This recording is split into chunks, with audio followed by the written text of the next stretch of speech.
Welcome to Kenton Teaches. Enjoy the video. You start by assembling paperwork and tools.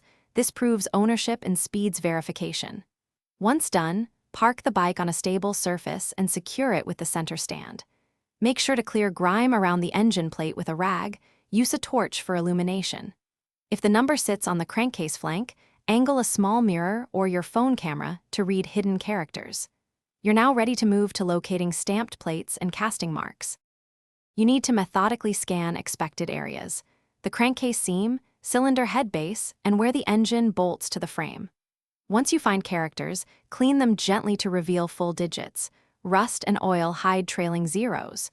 Make sure to photograph the sequence at multiple angles so you can zoom and compare.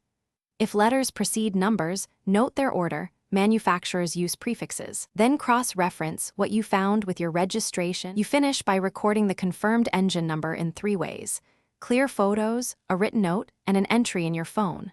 Once done, compare it against registration and service records to ensure consistency. Discrepancies require immediate attention. If the imprint is faint, attempt gentle cleaning or a light rubbing with a pencil lead to enhance contrast, then rephotograph. If still unreadable, contact a dealer or certified mechanic for professional inspection or non-destructive.